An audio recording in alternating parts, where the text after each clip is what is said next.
Have you ever found yourself nodding along, maybe even saying yes, when deep down every single instinct was sort of screaming, hold on a second? Oh, definitely. Or, how some messages just seem to bypass your logical brain. Exactly. And land straight on a decision. We've all felt those like invisible strings of influence pulling us. It's a universal human experience, really. Hold Our on. minds are kind of wired with these shortcuts, and, well, understanding those pathways is key to navigating the world and ourselves, too.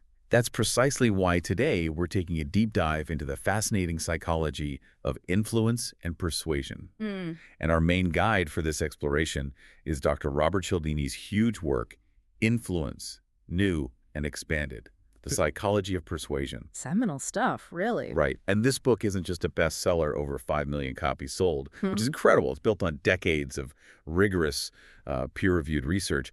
We've also got some great summaries to help us distill it down. Yeah, get right to the core. Mhm. So our mission today is really to unpack Cialdini's universal principles of influence. We want to explore not just what they are, but how they cleverly tap into those mental shortcuts we mentioned.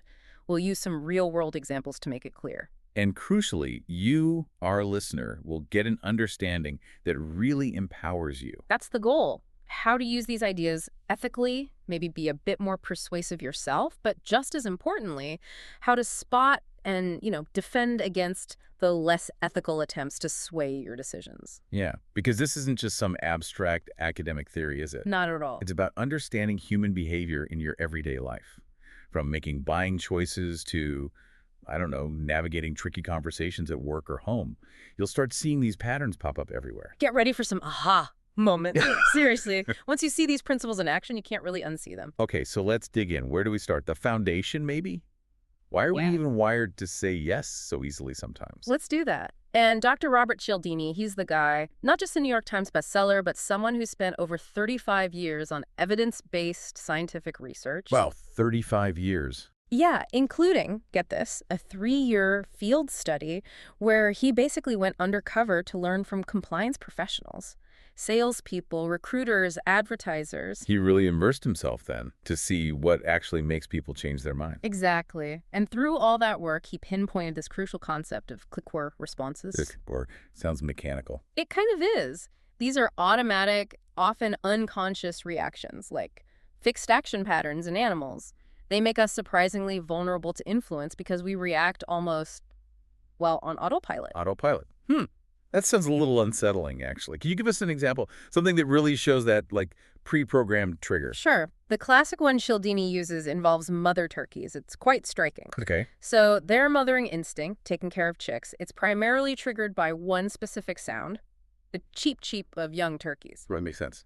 But here's the thing. Researchers found that even a stuffed polecat, which is a natural predator of turkeys, if it had a recorder inside playing that cheep cheep sound, No way. yes, the mother turkey would actually gather it under her wing, treat it maternally. But if her own chick was silent, maybe due to a defect, she might ignore it or even attack it. Wow, so it's the sound, the click, triggering the automatic whir of mothering, completely ignoring the visual predator right there. Precisely. It bypasses deeper logic. She's reacting to a single trigger, not the whole picture. It's an efficient shortcut, usually, but easily exploitable. That's a really powerful illustration of how easily we can be put on autopilot, reacting without really assessing things. So for you listening, the insight here is maybe to question those instant click whir gut reactions sometimes. Are they serving your best interest or maybe someone else's agenda? It's a good question to ask. And speaking of these automatic shifts, the sources also mention something called the contrast effect. How does that sort of prime us, even before a click whir might kick in? The contrast effect. It's fascinating because it's so fundamental to how we perceive things. Basically, our evaluation of something is heavily influenced by whatever came immediately before it. Okay, like comparing things. Exactly. So imagine you lift a light object first, then a heavy one. The heavy one feels even heavier than it might otherwise. Right. Or in sales, a classic tactic is to show you the most expensive item first. Let's say a $1,000 suit. After seeing that, a $300 sweater suddenly seems, Well, pretty reasonable, doesn't it? Yeah, compared to the suit, definitely. Even if $300 is still a lot for a sweater. Exactly.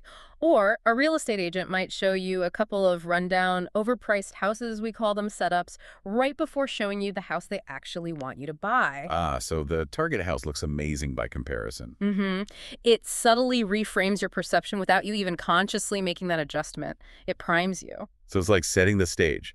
We're dealing with these ingrained automatic responses, click, whir, and contrast effects that prime us. And Cialdini then identified these universal principles that expertly leverage these responses. That's right. He identified 6 originally, now 7, key principles. And understanding how they work, really getting the nuances, it's not just about becoming more persuasive yourself, though it can help there. It's also about defense. Crucially, yes, building a robust defense against influence attempts you don't want. These principles are so powerful because they tap right into our fundamental psychological wiring. Okay, let's get into them. Principle number 1, reciprocation. This feels foundational, like a basic rule of society. Give and take. It's absolutely fundamental, core human stuff. The idea is simply that people feel this deep, innate compulsion to return a favor or a gift. An obligation. A powerful sense of obligation, yes. It's a universal social rule.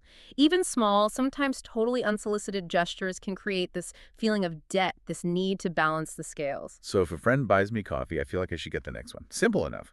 But how does this play out in, like, broader influence contexts? Well, Cialdini talks about examples like charities, when they send you those free address labels in the mail, or maybe personalized notepads. Yeah, I get those sometimes. Didn't ask for them. Right. They're unsolicited. But that small, unexpected gift subtly creates that sense of obligation. You feel you kind of owe them something. And studies show people are far more likely to donate after receiving those little gifts than if they just got a standard request letter. Huh. It's quite clever, actually. Sneaky, almost. It can feel that way. Yeah. And there's an even more sophisticated technique built on reciprocity. It's often called rejection then retreat. Rejection, then retreat. Sounds like a negotiation tactic. It is, and it's incredibly effective. Here's how it works. Someone starts by making a large request, maybe an outlandish one, something they fully expect you to reject. Okay, like asking for a huge donation, maybe. Exactly. Or asking a volunteer to commit to, say, 10 hours a week indefinitely. You say, no, I can't possibly do that. Right. Then they immediately retreat to a smaller, more reasonable request. Okay, well, how about just chaperoning this 1-2-hour field trip next month?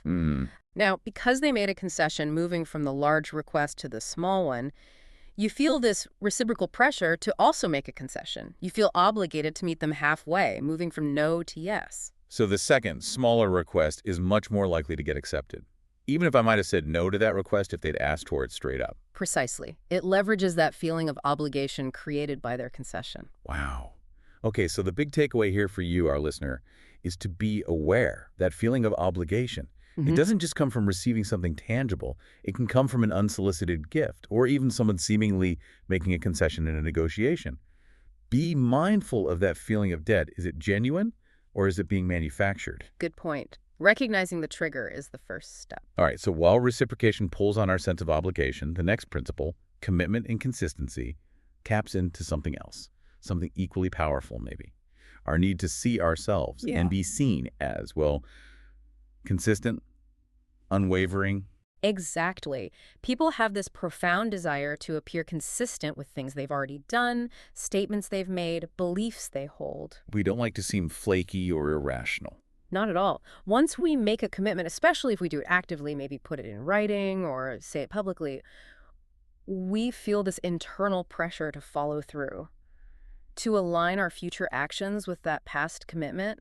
It's about our internal compass matching our external behavior. So it's not just about saying something. It's about the doing that follows.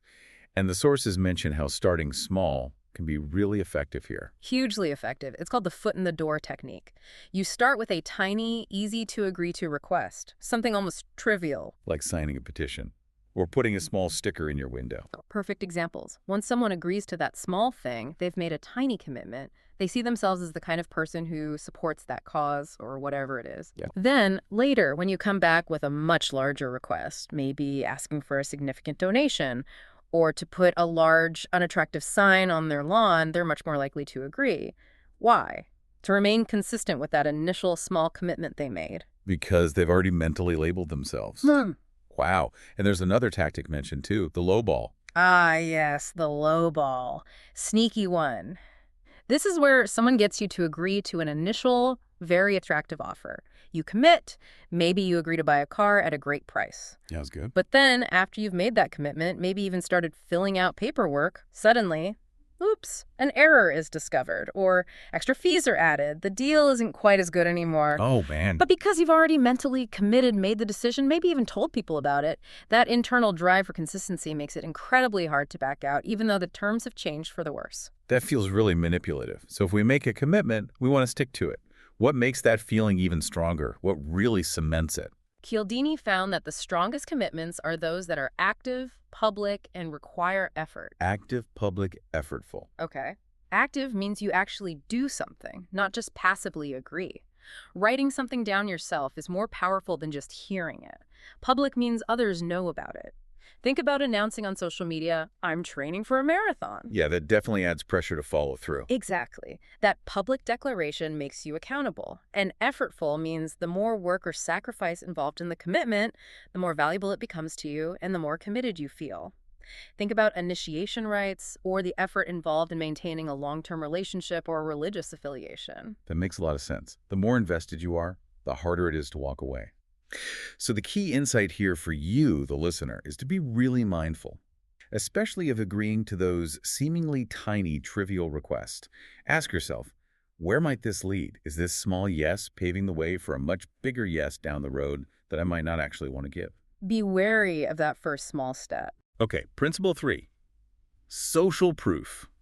This feels huge today, especially with social media, online reviews, everything being so visible. It is absolutely massive. Social proof taps into our fundamental human tendency, especially when we're uncertain, to look to others for cues on how to behave. Like, what's everyone else doing? Pretty much. We infer that if lots of other people are doing something, it must be the correct or appropriate, or maybe even the best thing to do. It's the power of the crowd. And we see this, well, everywhere, don't we? Constantly. Think about it. Online shopping. You look at testimonials, star ratings, bestseller labels. How many people bought this item recently? Totally. Deciding where to eat. You see a restaurant with a long queue, another one empty. Which one seems better? The busy one, usually. Right. Ordering a drink at a bar, you might see what's trendy. Fashion. Driven almost entirely by what others are wearing. Advertisers use social proof relentlessly. 9 out of 10 dentists recommend. Or showing laughing, happy crowds using their product. It's basically validation by numbers. But the sources also point out a really, well, a chilling dark side to this, the bystander effect. Yes, the bystander effect is a critical and frankly sobering aspect of social proof. It's tragic, really. How does it work? In an emergency situation when there are multiple people around, individuals often fail to act. Why? Because they look around, see that nobody else is doing anything, and assume either A, it's not really an emergency, or B, someone else will surely intervene. So everyone assumes someone else will act and nobody does. Exactly. Each person uses the inaction of others as social proof that inaction is the correct response. It leads to this collective paralysis even when someone clearly needs help.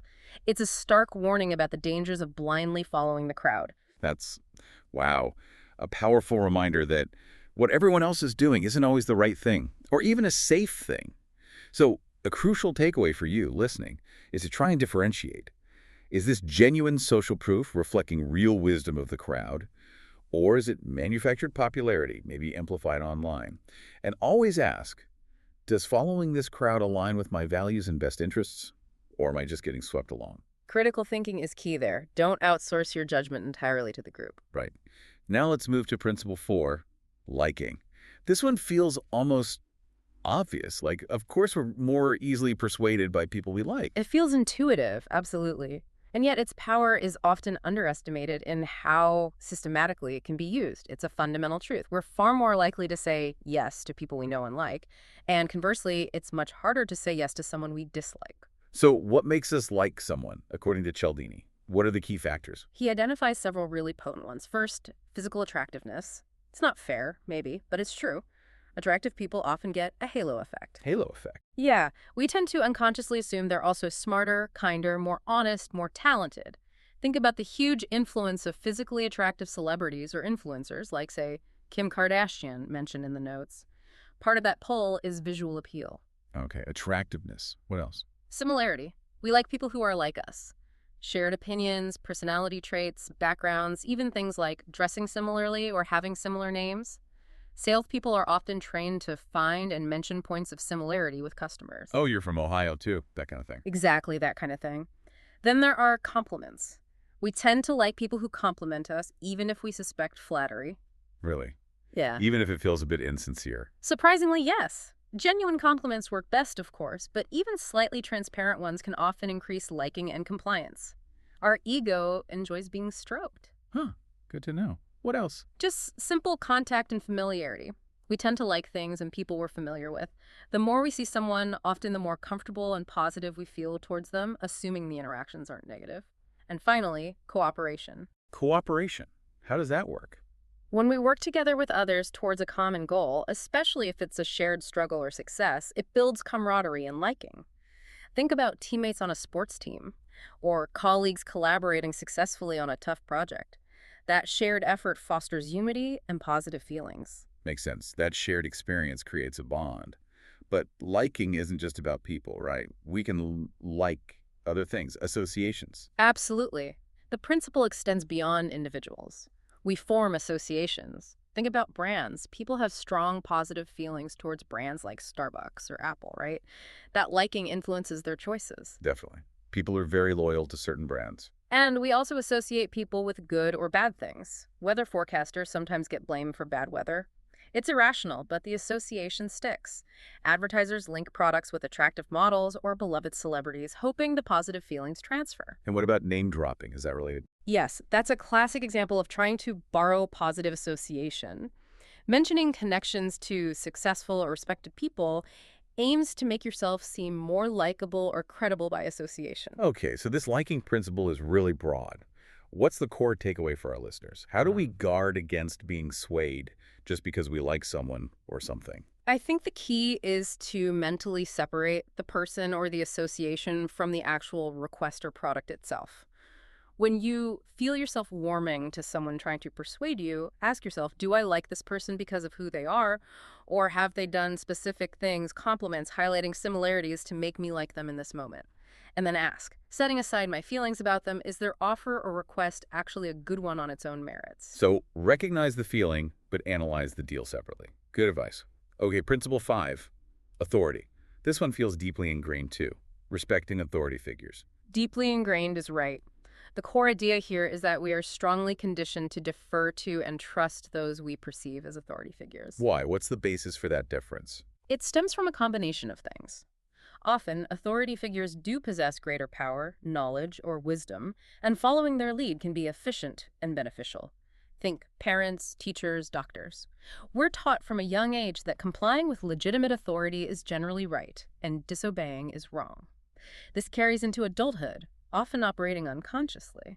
And who qualifies as an authority figure in this context, beyond the obvious ones like police or judges? It's broader than you might think. Titles are a big one: doctor, professor, CEO, senator. These command respect. Uniforms or specific attire, a doctor's white coat, a business suit, even a pilot's uniform can signal authority and trigger compliance. Even things like expensive cars or fancy watches can act as authority symbols in some contexts. Celebrities are often used as authorities, even when endorsing products completely outside their area of expertise. Right, like an actor selling insurance or something. Exactly. Their celebrity status gives them a kind of borrowed authority, even if they know nothing about insurance. So what's the crucial defense here? How do we avoid blindly following someone just because they seem like an authority? The key is critical thinking about the source and relevance of the authority. Ask yourself 2 questions. First, is this person truly an expert in this specific field? Are their credentials legitimate and relevant to the topic at hand? Okay, question their expertise. What's the second question? Second, how truthful can I expect this expert to be here? Are they likely to be impartial, or do they have something to gain by persuading me? An expert who is also, say, trying to sell you something might slant their expert advice. So check the credentials and check the motives. Don't just be swayed by the title or the suit. Precisely. Distinguish between relevant expertise and mere symbols of authority. Got it. Okay, that brings us to principle 6, scarcity. Ooh, this one feels very immediate, very action-oriented. It absolutely does. Scarcity is incredibly motivating. The core idea is simple. Opportunities, products, information, anything really seems significantly more valuable to us when they are limited or perceived as difficult to obtain. The harder it is to get, the more we want it. Exactly. This principle plays directly on our fear of missing out, or FOMO, as it's often called now. We value freedom and choice, and when something becomes scarce, it threatens our freedom to have it later. So we react against that threat by wanting it more. And how does this fear of missing out affect our actual behavior? It often pushes us towards impulsive decisions. We become less rational, less analytical. We're driven more by the potential loss of the opportunity if we don't act now, rather than by a careful evaluation of the potential gain or the item's actual intrinsic value. We want it because it might be gone soon. I see this everywhere in marketing. Limited time offer. Only 3 left in stock. Sale ends Sunday.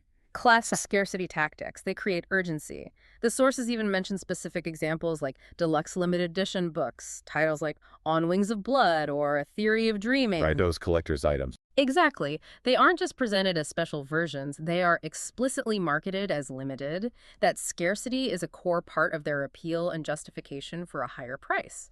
It makes them seem more desirable, more urgent to acquire, simply because fewer copies exist. It's powerful. So what's the key insight for you, our listener, when faced with these scarcity plays? How do you resist that urge to jump? The main thing is to recognize when scarcity pressure is being applied. When you feel that emotional rush, that urgency, that fear of missing out, pause. Take a breath. Ask yourself, why do I want this item or opportunity? Is it because of its actual merits, its function, its usefulness to me? Or is it primarily because it's scarce or available for a limited time? Separate the value from the availability. Precisely. Try to assess if the opportunity is genuinely valuable to you, independent of its scarcity.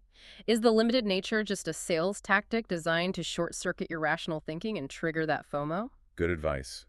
Pause and evaluate the actual thing, not just the countdown clock. And before we wrap up the principles, it's worth mentioning Cialdini actually added a 7th principle in the newer, expanded edition of Influence. Ah, yes. Important point. It shows the thinking is still evolving. What's the newest one? The newest principle is unity. Unity. Yeah. Okay, what's the core idea there? How does that influence us? Unity is all about shared identity. It taps into the idea of us.